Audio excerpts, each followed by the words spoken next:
प्यारे छात्र छात्राओं, स्टडी क्लासेस 24 में आपका स्वागत है। जहां हम लाए हैं आज आपके लिए कक्षा 12 के लिए हम लाए हैं फिजिक्स। क्या है? फिजिक्स। और फिजिक्स में जो हम पढ़ेंगे कूलाम के नियम की बीमा, क्योंकि ये क्या है, बहुत मोस्ट है। क्या है? बहुत मोस्ट है। अब मोस्ट जो है तो क्या है, कूलाम के नियम की बीमा। आपसे क्या पूछ लेगा कि कूलाम के नियम की बीमा से आप क्या समझते हैं, या कूलाम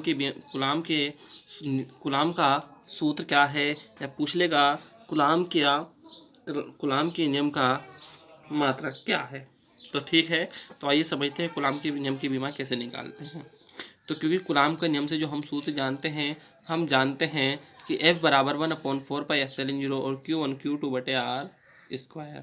अगर जो हमने एप्सिलॉन 0 को इधर ले लिया, एप्सिलॉन 0 को हमने क्या ले लिया, इधर ले लिया, तो हमारा बचेगा एप्सिलॉन 0 बराबर Q1 Q2/R स्क्वायर और बटे F, क्योंकि इसकी कैची गुणा जब करेंगे तो F जो आएगा वो इसके यहाँ आ जाएगा।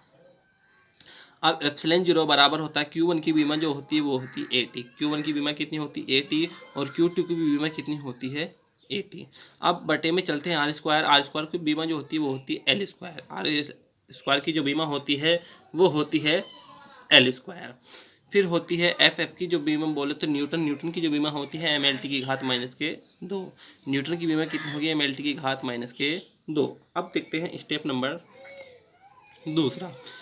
नंबर दूसरे में क्या पढ़ेंगे कि हमने याद रखना है कि गुणा में घाते क्या होती है? जुड़ती है। गुणा में घाते क्या होती है? जुड़ती है। तो जिसके ऊपर कुछ नहीं होता उसके ऊपर क्या होता है? एक। यहाँ भी एक और यहाँ भी एक, यहाँ भी एक और यहाँ भी एक हो गई। तो मैंने आपसे क्या बताया कि गुणा में घाते क्या होती है? जुड़ती है।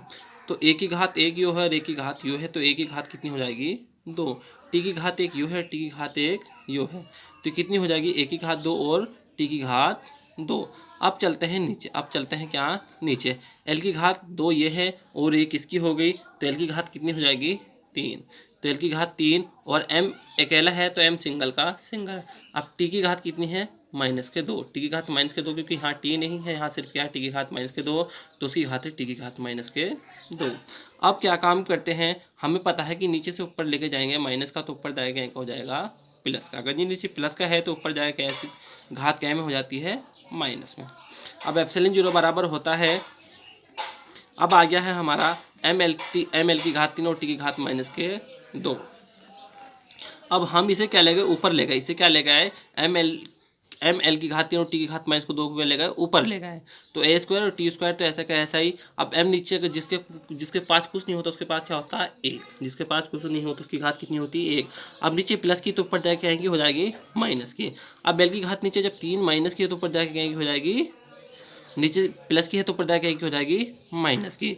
अब टी की घात -2 है, नीचे तो ऊपर जाके आएंगी हो जाएगी प्लस की। तो ये हो गई हमारी प्लस की। अब हमने क्या काम करा, हमने लिख दिया, सब सॉल्व करा, एम इनवर्स और एल की घात -t। अब टी की घात कितनी है? 2 ये रही है और 2 ये रही है। मैंने क्या बता रखा कि गुणा में घाते क्या होती है? जुड़ती है। गुणा में घाते क्या होती है? जुड़ती है। तो टी की घात कितनी हो जाएगी? 4। और ए सिंगल है तो ए सिंगल का ऐसे ही। तो अगर जी तुमसे पूछ ली जाए कि कूलाम के नियम की बीमा क्या है, तो आपको बता देनी है कि एम की घात -1, एल की घात -3, टी की घात 4 और ए की घात 2। ये हमारी क्या हो गई? एप्सिलॉन मतलब क्या है? कूलाम के नियम की बीमा है। कूलाम के नियम की बीमा है। अब देखते हैं कि एप्सिलॉन 0 का मान कितना होता है, कि इसका जो मान होता है, एप्सिलॉन 0 का मान जो होता है वो कितना होता है। देखते हैं क्या है कि एप्सिलॉन 0 का मान जो होता है 8.85 गुणा 10 की घात -12। 8.85 गुणा 10 की घात -12।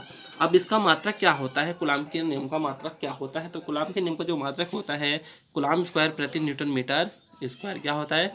कूलाम स्क्वायर प्रति न्यूटन मीटर स्क्वायर। अगर जो आपसे कूलाम स्क्वायर प्रति न्यूटन मीटर स्क्वायर ना आए तो उसमें जो आएगा वो आ जाएगा ओनली न्यूटन। क्या है? क्योंकि बल को जो डिनोट करते हैं हम, एफ को जो डिनोट करते हैं, बल का मात्रक होता है। बल किसका मात्रक है? न्यूटन का। बल का मात्रक क्या है? न्यूटन। ये जो एफ को कैसे डिनोट करते हैं? न्यूटन से, क्योंकि इसकी खोज किसने की थी? न्यूटन ने की थी। और ये क्या है? बल है, जिसको इंग्लिश में बोलते हैं फोर्स। तो प्यारे बच्चों, आपको हमारी वीडियो कैसी लगी? अगर जो आपको हमारी वीडियो अच्छी लगी है तो हमारे चैनल को सब्सक्राइब कर लो, ताकि आने वाली हर वीडियो की अपडेट आप तक पहुँचती रहे। तो प्यारे बच्चों, धन्यवाद।